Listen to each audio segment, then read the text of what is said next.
Hey, this episode was brought to you by the IBioMed program at McMaster University.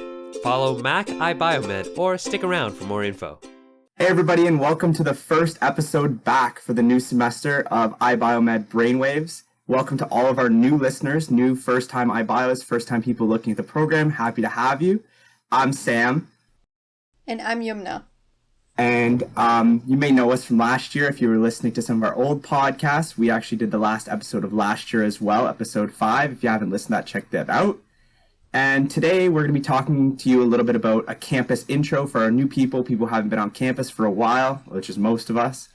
And yeah, it doesn't even have to be first years. Yeah, like it could be second years. Yeah, like I haven't been on campus before September for like a year and a half, so yeah. Well, to start off, since it's summer's just sadly a couple weeks gone. How was your summer? Oh, it was good. Actually, funnily enough, I actually was on campus for my research. So I got the USRA, which we talked about in our previous episode. Plugging. Yeah, so if you're interested in research and want to look into scholarships, definitely check out NSERC, USRA, which is Undergraduate Student Research Awards. So I got that last summer, and I was working with Dr. Layla Soleimani in the engineering physics department, focusing on creating microchips to detect biomarkers or biomolecules that can serve as cancer markers. And I was going in at least 2 or 3 times a week to actually run experiments this summer. So the campus looks better now with more people. When I was going in the summer, it was like totally empty. No one was there. Wow. Yeah, that would be so weird. Like, especially like in first year, even like when class would be out, it's just like the flood of people that come. Whereas like for you in the summer, it's like 2 people walking. I'd be like, what is going on? Yeah. And the flood is still not there. Like, I know that when it's like the 20 mark, there's still like a few people floating around, but it's not like we have not seen it like full speed, in so long. Yeah, it's kind of a nice buffer though, especially for like people who are just starting to come back, and even the first years, they kind of get like a taste of what it's like. And then like in January, hopefully if we're back in person, it'll be back to just a million people all walking out of, JHE all at one time. Yeah, I don't know how I feel about that anymore. Like, it's been so long. I remember going through Musk and Student Center. It's like, okay, please let me go. My class is there. Like, it's a shortcut, but you have to account for the traffic. Yeah, that was different. I remember in like Musk, I used to have like, there's like the booster juice. There's like a little pathway behind the booster juice. You can like go around the traffic. It's like, that was my spot. I was like, I'm going to cut around everybody. Whereas now, like, it doesn't matter where you walk. Like, you're getting in class the same amount of time. Yeah. It's a different feeling. Yeah. So how about you? How was your summer? What'd you do? I was on co-op. I was working as a business analyst at Green Shield Canada, which is an insurance company based out of Windsor. So, yeah, I was kind of doing some data analysis using Excel. I went into the summer, like, basically, like, barely knowing what an Excel function was. Like, I knew, like, what a cell was, and that was about it. And by the end, like, I kind of learned, like, formulas, like, how to make graphs. I learned even, like, how to do VBA coding, which is, like, how you automate Excel processes. So that was kind of cool. Never would I have thought that I would have learned that in, like, 4 months, because, I tried to learn Excel a bunch of times on myself, and, like, could not figure it out. So I think being forced to learn it as your job because is a good motivator. They're like, here's some data, like, analyze it. And I'm like, okay, I guess I'm going to learn Excel now. Yeah, so it wasn't too bad. There's a lot of documentation online. That's the one thing you learn. And I think engineering really helped with that too, because like I'm in mechatronics, so we do like quite a bit of coding and stuff. So you get kind of familiar with learning how to look up your problems on like Stack Overflow and stuff like that. So that definitely helped. Because like someone who's like a first-time coder wouldn't know that those resources are available. So I think that being in the program we're in even helped that a little bit. And learning to code a new language obviously isn't a bad thing either. Yeah, I mean, like, here's what I say. Like, if you know one language, it's kind of like a ball rolling effect. You can just learn other languages much faster because it's just like syntax difference, right? Instead of like learning the logic of it again. Yeah, like a for loop is a for loop no matter what language you're doing it in. It's just like, do you add a bracket? Do you not add a bracket? Like, yeah. Exactly. Yeah. So mechatronics, you had finished second year and the co-op was just not related to mechatronics at all? Or did you think that there were some components that were, in your job somehow? Well, for me, it was a lot about just like getting like a feel of a bunch of different things. So I like the idea of like analyzing data. I think like Excel is a tool that every business uses. So it's like I should probably learn that. Yeah, and it's a lot about like I was in health insurance as well, health and dental. So I learned a lot about like how like companies are billed, like how health insurance works. Like if like when I go into like biomedical, like how you like register your like devices to be covered by insurance, like how that works. So like that's yeah. So like I got kind of like a background. You kind of sort of say knowledge about like how to market products, which is something that is a bit different than like stuff you're taught in class, because you never really learn like, yeah, you've made a medical device, like how do you get people to buy it without having to pay actual money? Like how do you get it to be covered? And like that's something that would drive up sales. Like that was something pretty valuable that I learned as well. Yeah. Yeah, like in HESI we learn about, how to get it to market, but we don't learn it in that detail, like learning about like insurance and covering that. It's more like, how do we convince the hospital that they want to use our, our product and that kind of stuff, and how do we convince the user, and how do we bring it to market? But I think that's just like an extra neat little component that would just help like production of any biomedical device. So that's super cool. Yeah. So I thought it was a fun summer. I learned a lot, and I met a lot of great people too. So yeah, hopefully I'll be there again soon one day. Maybe we'll see where my path leads me. But yeah. Yeah. I'm still working in the lab that I was working with in the summer as part of my thesis. So as a 5th year HESI student, we do a thesis with any professor, and it kind of is a combination of biomedical engineering, health sciences, and entrepreneurship. So if your research is more based on one or the other, like mine is biomedical engineering, we still have like little tiny components of entrepreneurship and health sciences built into the thesis course. So it's like truly interdisciplinary in that sense. Okay, cool. Yeah, so you're going to be done after this year. Wow, that's crazy. Yeah, it's like really something to think about, like what to do next. I'm looking into the accelerated master's program, so that's kind of why I reached out to the professor and started this summer, because the accelerated master's program, you start the summer of your 4th year, and then the 5th year is off, especially if you're in one of the engineering streams. Then you obviously don't have the thesis component, and then you start right after you graduate for another year. So that would be your accelerated master's. But with HESI, I have a thesis course, so I decided to just continue it, and that way I'm able to get kind of 2 years in an accelerated master's. And especially with stuff like the work that I'm doing, where I'm creating like an assay, there's just like a lot of experiments and lots of like specifics to do. And I think that takes quite a bit of time. So I'm glad I have this like thesis buffer time, if you will, where I'm like able to run more experiments to do more in my master's. Yeah, definitely makes sense. So that would be great. So if you can get the master's done a little bit quicker, that's always a good thing. So you can get out there and start building things and researching things and whatever comes after that, I guess, because you have a lot of options after that. So yeah, I was just talking to one of my coworkers, and they were talking about how like a lot of the stuff in industry, like a master's is good enough. Because I was like thinking about like, okay, what do you do after a master's if you want to get into industry? Like, is it preferred to get a PhD, especially if you're like going into the biomedical engineering scene? So yeah, like according to some of the people, they're like, yeah, master's is good, and like PhD is better if you want to go into academia and stuff, which obviously a lot of people do after research. Yeah, definitely. Well, we also, as I mentioned before, this podcast episode is going to be a lot about campus. We started talking a little bit about that, and I don't know if you guys follow us on our Mac IBioMed Instagram, which you should definitely do, wink, wink, nudge, nudge. But we had a poll on there asking if you guys want to know anything about campus, our opinions, stuff like that. So we got a couple interesting questions. I'm going to start with my favorite question because I am half Italian, half Greek, so I really love food. So it's best places to eat in and around campus. I have made a little list, but I'll let you go first. Oh yeah. Okay, I really love the IHS the pizza. Like they're like these mini pizzas that are like, right off the oven. They're like super hot and it's like a nice big size too. So I love the IHS pizzas and I really like going to Bridges.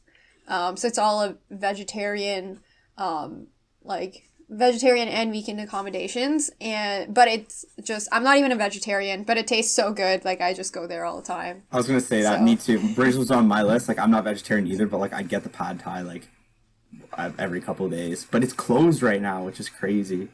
Makes me sad, I wonder why that is. Like yeah, I don't know. Sure. Hopefully maybe they're just like waiting to like open it. Like maybe it's they're waiting for more in-person stuff to happen, or I'm not really sure why, but yeah, I don't know. Centro's open, right? Yeah, I went to Centro last week, I think, because I still have a bunch of meal plan money because for my first year, we got sent out of residence in March. So I still had a bunch of money left. So now I basically have food covered for me when I decide to go on campus for a little bit. So yeah, Centro's open. Awesome. Yeah. In Centro, have you ever been to, I think it's called Simply Simple? It's like right on the end.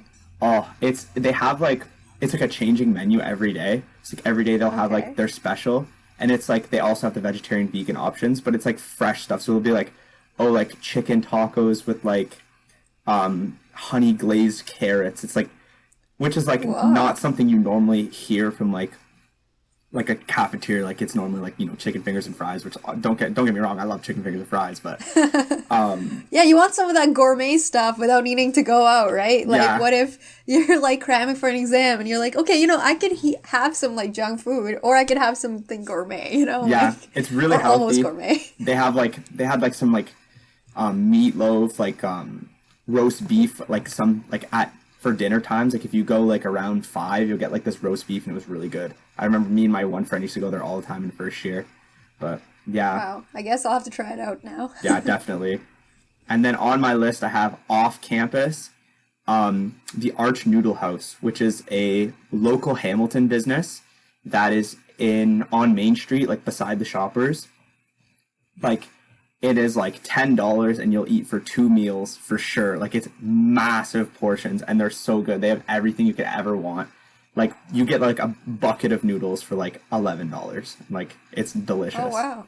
Yeah. So I'd recommend trying off campus. Yeah, for sure. I think I'll try that out now. Cause I just off campus, I'm like, okay, I want to try something. Like I'm gonna just have something quick. So like Pink's Burgers, I really like. And they have good vegetarian options too. And Quick Chick sometimes. You just want that fried food, right?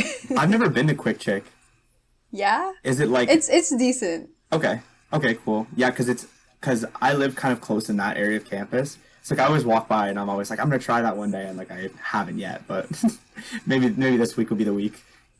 It's kind of like Popeyes, actually. Just like, I know I'll offend some people who'll be like, no, Quick Chick is better, no, Popeyes is better, but I feel like it tastes the same. It's kind of like, fried chicken, and you can get a sandwich. It's pretty good, Yeah, can't really complain about that.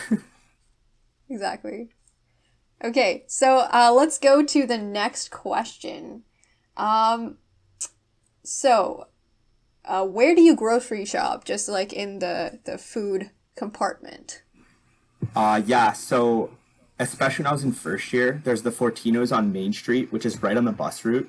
You can basically get on the bus from Main Street, like right at the end of campus, like right outside the Shoppers. You can get on the bus there and just take you right in front of Fortino's. So we don't even have to walk that far. And they have like pretty much anything you want, like bread, groceries, like if you need medicine for whatever reason. Like they have like clothes even. They literally have anything you could ever want. So like I go there pretty much all the time. It's a bit pricey, but like, and the Shoppers on Main Street actually has a grocery section, which no one knows about. Like you can buy an apple at the Shoppers, which is like something you can't normally get. You can normally not get at the Shoppers. Like those are where I usually go. But doesn't Fortino's also has like a 10% discount on Tuesdays for students? Mm-hmm. Yeah, which is kind of clutch if you have to buy like something that's a bit expensive. Like if you need new like Tide Pods or something, which is what I bought recently. It's like $25 for bins. Like, they're pretty expensive, but like if you go there for 10% off, like if you combine that with a bunch of things, you can save like quite a bit of money, so it's worth it. Yeah. And I think you have to just show them your student ID or something. Yeah. And like, yeah, just go on a Tuesday and show them your student ID for 10% discount. And we are not sponsored by Fortinos or no. anything. It's just like some fun facts that we know. Yeah. And I think, I'm not sure if they still have it with the pandemic and stuff, but there used to be a bus that ran from Kai's on Tuesdays to Fortinos, like a school bus that you could just like wait outside of Kai's and they'll just drive you right to Fortinos. You can buy your groceries, go back in the bus, and they'll drive you back. So it literally, like for people who are on campus, it's not even a walk at all. Yeah. Oh, that's great. Yeah, I live at home in Mississauga, so I don't really do groceries in Hamilton. I just knew about the Fortinos just because everybody talked about it. Yeah, I live, like right now I'm in my house in Windsor just like visiting, but normally I live in Hamilton. So our next question is, where's your favorite place to hang out on campus? Wow, that's kind of a hard question. So in first year, it was mostly at my friends' reses and stuff. They have study rooms in the basement, and we would just all study there. And I'm not really sure if that's still allowed with the pandemic. But like right now, it's mostly like libraries. So my favorite one is the Health Sciences Library, because it has like a quiet section and like a little bit of a rowdy section, but it's also because it's closest to my classes, because a bunch of my stuff is in ETB and MDCL, so it's kind of like in that vicinity. Mm-hmm. So yeah, how about you, Sam? What's your favorite spot to hang out? I really like that McMaster added all the new outdoor spaces, which I think is really cool. Like they added a bunch of like outside, like close to Central almost, they added like a circle of rocks you can sit at, or like they have that new like tent outside of I think it's BSB, where like they have a bunch of picnic tables, a tent. Like they have a lot of cool outdoor spaces, which is really nice, especially right now as the weather's pretty nice. Like knock on wood, it's pretty warm still. So yeah, I like to kind of sit outside, and like there's a lot of cool benches too. Like especially in first year, like I'd get my food to go and sit on a park bench or something just because enjoy the outside a little bit, which is something that's one of the good things about McMaster is like compared to a lot of other places, we have a lot of green space and a lot of trees, which is really cool. Yeah. Yeah. And yeah, there's like a sorry. There's like the back of the greenhouse area, and there was just like really nice scenery. It's like right behind bridges. So it's kind of like if you want to walk. Yeah, that's pretty nice too. I know a lot of people jog around there too, like jog or bike that like path. So like that's another option as well for like getting fit and stuff. And speaking of getting fit, there was a question about the gym. I haven't actually used Pulse recently, but what I would recommend is the Pulse has a website where right now it's a booking only. So you can book on the website, book a time slot, and go to the gym. The equipment's all spaced out, so you can social distance as well. And just a couple gym recommendations. Like I didn't go to the gym at all before first year, like zero. And then the best thing to do is, in my opinion, find a buddy, make a routine, so like it kind of keeps you accountable. Like I went with my roommate, and even when I didn't want to go, he'd be like, "Oh, Sam, today it's Tuesday, we have to go." I'm like, "Okay." So like it kind of keeps you on schedule. So that was really nice. So if you're just starting at the gym, don't be intimidated. Everyone starts at some point. Like I started in January of first year. So like you guys are already ahead of me, probably if you're in first year. Yeah, make a routine, find a buddy, pick some days. Like there's 1,000,001 videos you can watch on YouTube just about like workout exercises. Like I wouldn't even be concerned. Like I walked in the first day and I was like, what is a weight? How do I use this? Like, what is this machine? Like, how does it work? A lot of them have pictures at the Pulse too, like of how to work them. And like most of them are pretty self-explanatory on how they move. So like, yeah. And if you ask questions, like the people who work at the Pulse, they're all very knowledgeable about the equipment as well. So yeah, if you feel like getting started at the gym, go for it. That's what I say. Yeah, and there's also a pop-up gym now. Pop-up Pulse, like I'm not really sure if that's still open due to the pandemic, but it was like around back, and it had like just a female section. It also was like a little low-key because you had to walk like a little bit further to get there. and it just had like less people. So if you're like, oh, I don't really want to go in front of that many people, you can either go like early in the morning because like really nobody's there, or you could go to the pop-up pulse and you'll probably find less people. Where is the pop-up pulse? Like, is it in DBAC still? Yeah, it's still in DBAC. It's a little bit of a walk, but there are signs everywhere that say like pop-up pulse, and you can, if when you're entering, you can probably even ask the people at the front desk, like, what's the way to the pop-up pulse? Okay, yeah, because I've always heard of that, but I had never had an idea of where it was. It was like a little secret. Yeah. Speaking of like good fun things to do at the gym, there was also a rock climbing area. So if you're like a rock climbing enthusiast and you're like, I don't really want to do like the whole weight scene, like you could still go to the gym for the rock climbing. It's a lot of fun. Yeah, I know my housemate just started doing rock climbing. He said it's really like, it's a good way to get active. Like, it's tough, and it's a lot of fun too. I actually haven't been rock climbing in probably like 6 years, so maybe I'll have to go there. Wow. Good advice. Yeah. I'm gonna have to go there now. glad I'm changing some tides here. Yeah, and also at the DBAC, I don't know if they still have it, but you used to be able to just like ask for a basketball or bring a basketball and go play, which is a lot of fun. And yeah, so like if again, like even if rock climbing isn't your thing, you can go and just like play sports or like get a frisbee and throw it around in the JHE field. Like, people do that all the time. Yeah, especially the weather is only good for like 2 more months or something. Yeah, so get out there if you can. Or like even right now, intramural sports are starting as well. So like at the time this episode's released, the intramural season will probably be close to starting. So yeah, for those who don't really know about intramurals, McMaster has a great intramural program where you basically sign up for whatever you want. Like, I'm playing soccer. I bought a pair of cleats on Kijiji for $20 yesterday because I'm awful at soccer, like so bad.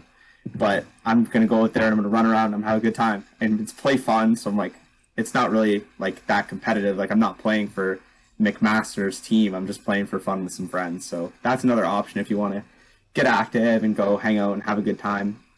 Yeah, it's a good way to get involved and like make some friends. I know like a lot of the people that are like now in second year, we're just online in first year, and I know a lot of people are like, oh, you know, like, how do you make friends? How do you get involved? How do you get to know people? Well, you know, obviously sports and that kind of other fun activities is just one way of doing so. But also another thing is joining clubs. So, Sam, do you have any recommendations to join any clubs? There was one I've been really looking at. It's called Sumo Bots. I don't know too much about it, but it's basically, what I know is you build a team. I believe it's 4 or 5, and the goal of it is to build a little robot that can flip other robots over, or like get them out of the circle, like a sumo competition kind of thing, but like with robots. And it looks so cool. It's like battle bots, like, or like if you did FIRST Robotics in high school, it's like, it gives me that kind of a vibe. So I kind of, that's something I'm looking forward to trying this year. I'm not really sure when it starts, but I believe it's somewhat soon. So if you like robots and you think you want to build one, go for it. I think you should join the club. How about you? Yeah. So as like a 5th year, I've been involved in a lot of clubs. So the one club that I have been a part of since basically 2nd year, and now I'm leading it and stuff, is McMaster Start Coding. So what we do is we go and we teach kids programming, and by go, I mean now it's all virtual. But we actually teach a functional programming language called Elm, and we show kids how to make graphics. And the big thing is that while they're making graphics, they're also learning math. So we've partnered with Professor Dr. Christopher Anand, who's in the computing and software department, and we actually conducted a research study with him where we taught kids Elm programming, and we basically gave them a math test before and a math test after, and we found that actually teaching them Elm programming improves their math skills. And we've also been coordinating with school boards and trying to integrate computer science into the curriculum, and trying to get some funding for it. So it's like a super fun club. So if you want to learn programming or if you want to teach kids, a lot of the times we go, so our main goal is to introduce and promote people or promote children to go to STEM, and our focus is underprivileged youth and focusing on other people who might not be getting these opportunities. But if you don't know a lot of coding, it's still a good way for you to get involved, because I say this to everyone, like if we can teach like grade 4 students how to code, we can teach you how to code as well. And then you can help them. So yeah, our main focus is grade 4 to grade 8, but we also teach high school students. And I know I spoke about it for a very long time because I'm super passionate about it. But yeah, like there is like an Instagram and Facebook. So like if you want to reach out and learn more about the McMaster Start Coding, you can also reach out to me, and I'd be happy to answer any questions. Yeah, sounds good. That's a really cool club. And I think a lot of clubs are starting to recruit about now. So, like, if you're looking to get involved, now is a good time. Otherwise, like, I'm sure you can speak to this too, but I'm sure if you email the club and be like, I'm really super interested and recruiting's done, like, I'm sure that wouldn't really be an issue. Yeah. There's, like, always, like, general membership, but if you want exec membership and you want to get more involved in, like, planning the events, a lot of the clubs posted on Facebook. I know that the newer generation is like less on Facebook and more on Instagram and stuff. But I know that a lot of like the engineering groups or the IBioMed group that we have, they post about events, they post about like exec membership. So I think you can check out the Facebook like groups. Like I would recommend joining like a first year group or an engineering group or whatever. There's a lot of these Facebook groups, and see if other people are recruiting and if you're interested. Yeah, definitely. Like even just this morning, I saw an ad for McMaster Fencing, which I didn't even know existed, in the IBioMed group, which is like maybe not traditionally thought of in IBio club, but it seems like something cool to do. So like, yeah, I would, again, like if you are not in those groups, like it's pretty good. Even like they tell, like people talk about classes, like when are tests, like if you need help, you can like reach out in those, be like, oh, like does somebody understand this question in the homework? I can't figure it out, and people are always willing to help. I notice that a lot too. So yeah, if you're not in those groups, I'm sure that if you reach out to somebody on like first year council for IBioMed or like any program you're in, really, you can just reach out to them and they'll point you the right people in the right directions and get you in. What's the other questions? So how do you get around Hamilton? So Sam, do you have recommendations? Yeah, well, since you're in Mississauga, I guess you probably just drive in. Yeah, or take the bus. I take the Go bus. Okay, yeah. Yeah. Well, if you're in Hamilton and are trying to get around, with your McMaster tuition, you get a Presto bus pass. So I use that quite a bit in first year. The bus routes can pretty much take you anywhere you want to go. There's a bus stop right outside. Oh, what building is that? ETB? There's one outside of ETB, and there's also one like inside of campus. Like there's one, I believe it's almost close to MDCL, like a little bit down the road from MDCL. There's one on campus there that you can take, and those can take you to the grocery store if you want to go to like Walmart or something. It can take you there. Like it'll take you pretty much anywhere you want to go in Hamilton. Otherwise, you can walk, and there's also the Sobe bicycle rentals, which is something that we didn't have in Windsor, so it was a new thing to me when I came in Hamilton. Basically what it is you can pay for a membership, and there are these bike stations basically all around Hamilton, and you can just pick up a bike from wherever, type in your code, and bike around. I'm not sure how expensive it is. I think it's pretty affordable. Yeah, I think it's less than $100 a year, which is pretty good. So you can just pick up a bike, or you can pay per like minute used.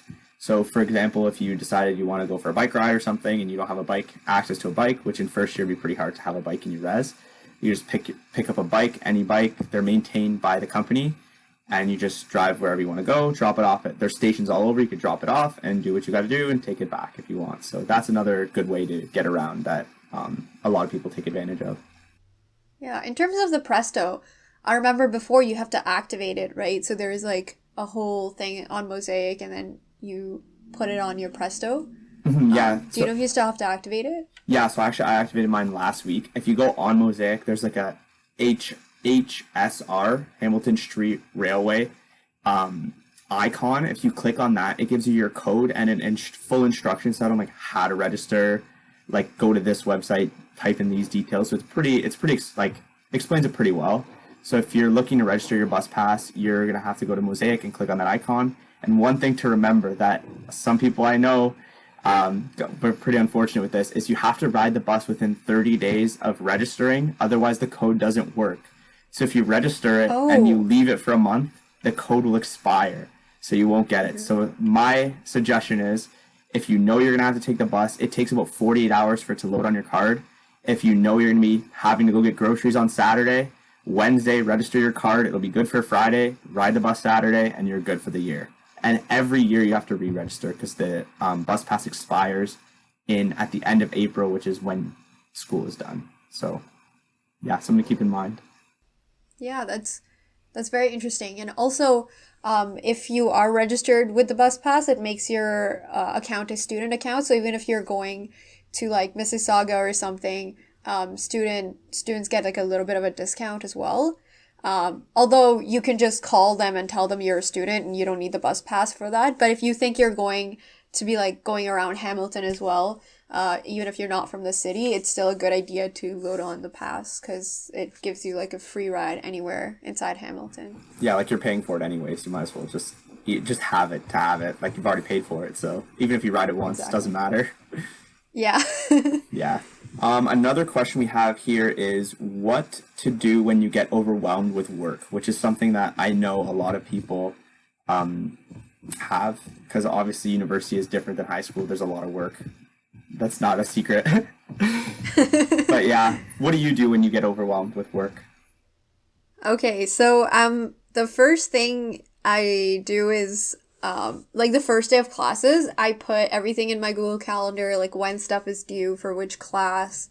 And so like I can kind of tell ahead of time that I'll have like a few things due that week, so I can like mentally prepare myself.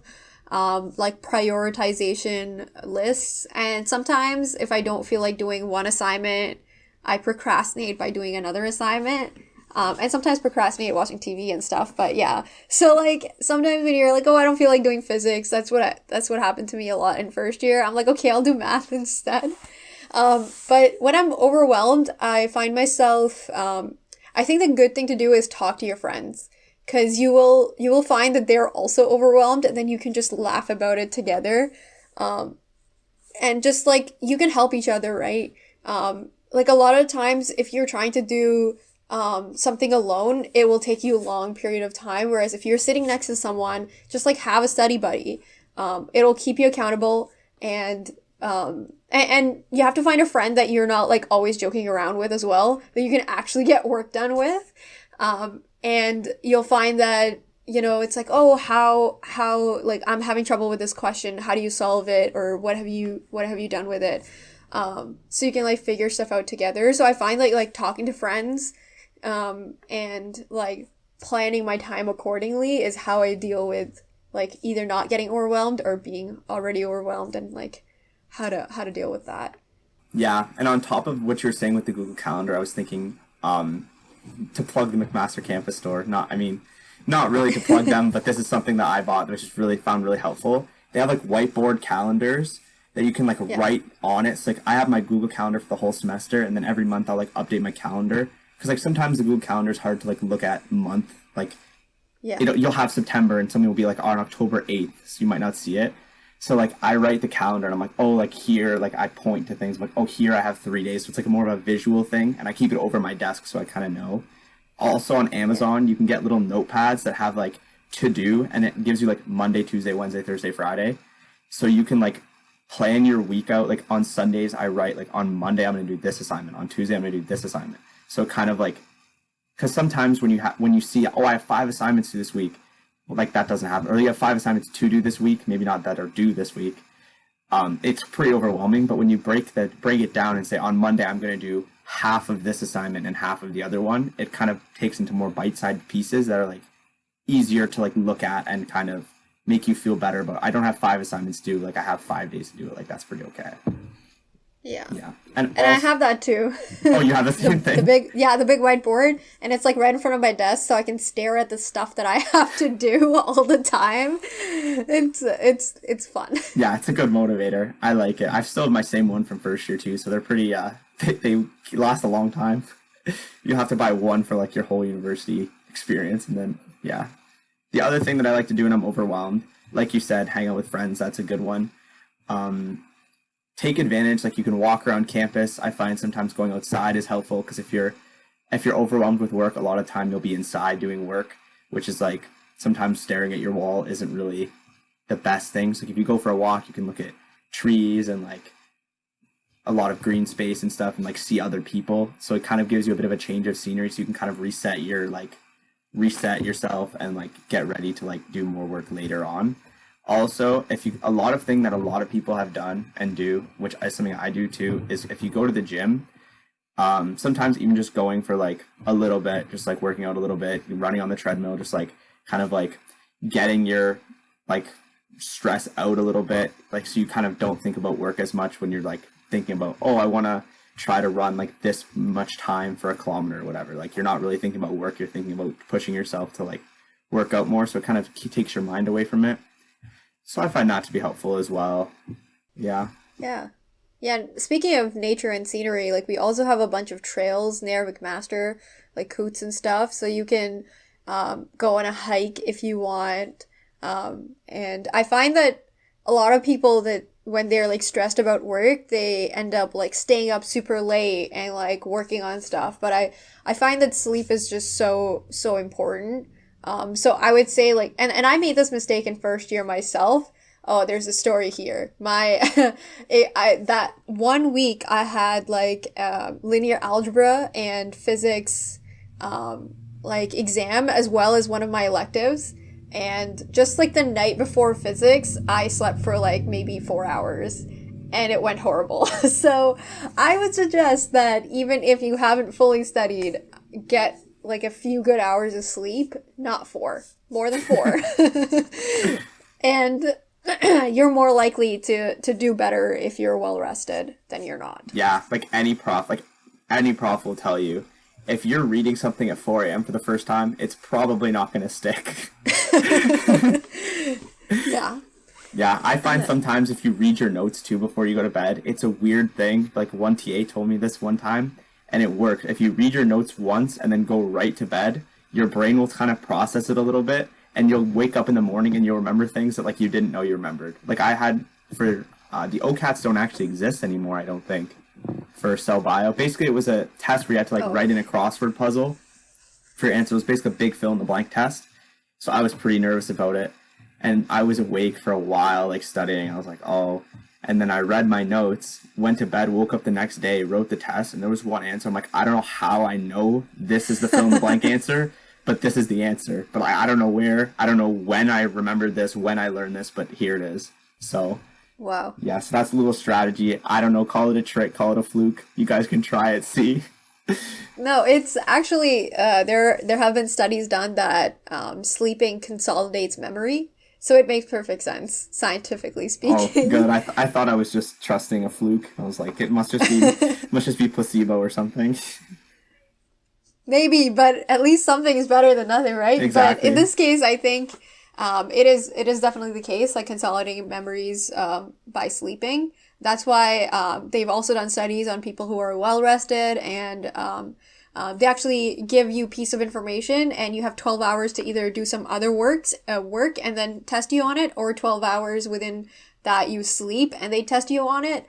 And a study showed that people who actually had those 12 hours and part of it they were sleeping for actually did better on the test. So fun facts. Wow. Yeah. So sleep well then, I guess. So all-nighters are not the answer. That's the conclusion of the discussion. Yeah. So another fun question was best lecture halls. That's a fun one. My favorite lecture hall? I'm going to have to go with the Peter George one, which happened to be my residence in first year. That might be a little bit biased because I could roll out of bed at 8:25, go down the elevator, and be ready for my math class at 8:30. So that might be a bit biased because I haven't really been in a lecture hall since then, really, because like all of my classes, my lectures are online still. But I like those ones because they have the long tables, so you don't have to deal with like the very like small tables that you can barely fit your laptop on. Like there's a huge long table. You can like fit your laptop, notes if you need them. There's a lot of room to write, as well as There's a lot of seats in there. There's 2 big screens so you can see what the prof is doing. And it is also the newest lecture hall. But yeah, that would be my pick. How about you? Does it have outlets? Oh, that's a good question. In first year, my computer battery was good, but now my computer battery lasts actually 1 hour and a half. So now Mine it would 2 be... hours. Like, it's so bad. So my favorite one is L.R. Wilson. So L.R. Wilson, best like long tables like you were mentioning, but it has outlets for every seat. So yeah, it's awesome. You can just plug your computer in while you're in a lecture, and it's like a super nice seating as well. And L.R. Wilson is actually kind of a new building. When I first started, it had just been made in 2017, so it's not that old of a building. Yeah, good. That's a good one too. That's pretty important. Like for first years, it's probably they probably just bought their laptops, so it won't be a concern. But like for us who've been doing online school for over a year, like my computer was plugged in for like 6 months straight, so the battery is just not even there anymore. Like the battery, like once I unplug it, goes, "What are you doing?" Like, I need power. yeah, exactly. Like it's become a like desktop now, but it's actually a laptop. Yeah, it's speaking of the lecture halls, there is a question that says places on campus to watch virtual lectures.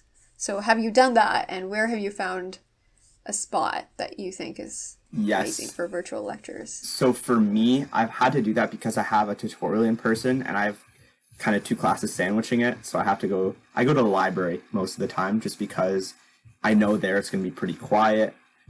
Just throw in my headphones and just listen to the lectures. It's kind of a good spot because I think pretty much everybody there is doing basically the same thing.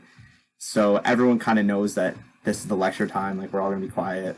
And yeah, that's kind of where I watch most of my lectures, if not there. I know that some people do it in the student center as well. For me, it might be a bit loud, but there you can talk. So if you're in a class that has a lot of interaction, or like you can like wants to ask like audio questions instead of like typing in the chat, that's another place you can go where like, because talking in the library you might get a lot of looks. But yeah, how about you? So I've only attended one virtual lecture, and I attended it in Hatch. So like Hatch is a place for like it's not really just for engineering students, but like with engineering you can get kind of like a key card and get into like study rooms that you can book as well. But yeah, so like in Hatch is pretty good. And in JHE as well. So like those are like the 2 places that I've done my virtual lectures, but I would imagine that any library is a very good place to do that. Yeah, and speaking of libraries, another question, which one is your favorite library? Which is a tough question because we have a lot of great ones, but... Yeah, I said HSL because it was like closer to my classes, but I found that like it depended on the time of the year. So like when it's exam season, like Basement of Thode, like just the quiet area. Or if I was feeling like super serious, it was like the 5th floor of Mills. For some reason it's sometimes super hot there, but yeah, like everyone's super quiet, especially if it's like exam season. Those are the 2 places I went for just like quiet, and like you see everyone working around you, so it's kind of a motivator as well. But if I'm just like hanging out for fun, HSL, or there's like 3rd floor of the Mills Library, which I don't know if it's open anymore, but it's like the Leon's Virtual Center or whatever, and it has like nice chairs, and there's like a room where you can play video games as well. I didn't know that. Yeah, so I don't know if it's open, like just like all these questions with the pandemic, but yeah, check that out. Yeah. See, for me, I've never really been a library person, which like everyone like before I came to university was like, you have to use the libraries, have to use the libraries. So it was like, for me, I don't like how quiet it is. I don't know what it is about it. It's just I feel like self-conscious every time I type because I'm a loud typer. So like I feel like everyone's listening to me, and like I just really am not a big fan of the quiet in the library. So I like to be in my room. I have my double monitor. I blare music in my headphones because I don't like quiet. But when I do go to libraries, I like Thode just because the chairs are very comfortable. There's a lot of outlets. there's a lot of engineering people in there as well. So like if you need help with pretty much anything, you'll be able to find someone to help you. There'll be people you like recognize from classes there, because though it is basically like is it officially the engineering library or is it unofficially the engineering library? I think it's officially like engineering and sciences. Okay, because I know a lot of engineering people go there, but I didn't know if it was just a coincidence or if it was actually like the engineering library. Plus, it looks like a football helmet, and I love football, so. Side point. Yeah. So, before we wrap up, is there anything else that you want to say about like fun facts about the campus or something that you like doing? Fun facts. Wow, you caught me off guard here. I'm not really sure. I'd say just like, especially to the first years, just enjoy being on campus while you can, because there's a lot of great resources available to you, like the libraries, the professor's office hours, like food places. There's a lot of great resources on campus for you to use. Take advantage of them. You're paying for them anyway, so you might as well use them. That would be my kind of advice about campus in general, and now that it's open, which is woohoo, but yeah. Yep. Yeah. For me, there's like all the Coots trails and all that stuff, and I was just the campus is really beautiful. Like sometimes if you just have time, just like walk around and like look at the different places that you can be. You'll find some like cool spots. There's this like one statue of like Mr. McMaster. I don't know what his Senator McMaster. Mr. McMaster. And, like, Mr. Senator McMaster. Like there's like a statue of him, and I guarantee you a lot of people will just like sit next to the statue and like on the bench and like take pictures there. So like and then there's like the cool arch that's like that every McMaster student will like have a picture with. Mm-hmm. So just like fun facts, walk around, take pictures around campus, prove that you were there. Yeah, exactly. Yeah, I'd say the same thing. Well, that's all the questions we have for today. I hope that I had a lot of fun with this episode. This is our first episode together without a guest, so I thought it went pretty well. Yeah, me too. But if you guys have any more questions about campus, like feel free to reach out to Sam and I, or you could even message like the IBioMed socials, and I'm sure someone will answer your questions. Yeah, definitely. And just to plug some other episodes of the podcast, if you're new, we have a lot of podcasts talking about research, talking about medical school, talking about extracurriculars, pretty much a lot of different things you would want to listen to. We're here for you. You can go back and listen to our old episodes, all anywhere you find your podcasts, Spotify, Apple Podcasts. And yeah, stay tuned for some more episodes. We're back and ready to go. Hopefully we're going to have a great semester. See ya, guys. Bye. Thank you. Hey, you've reached the end of this episode. Well, there's actually a bit more. Thanks for donating your brainwaves to us for this short amount of time. To keep up with what's on our minds, make sure to like and follow the podcast. We'll be releasing new episodes on the first Thursday of each month with a different set of hosts. Got a question, comment, or suggestion on your minds? You can send a voice message at anchor.fm/McMasterIBiomed or fill out our online form at bit.ly/brainwaves-questions. Want to keep up with all things IBioMed? Follow our Facebook, Instagram, and YouTube channels at MacIBiomed. And thanks to Lope Music Production for our background music. Until next time.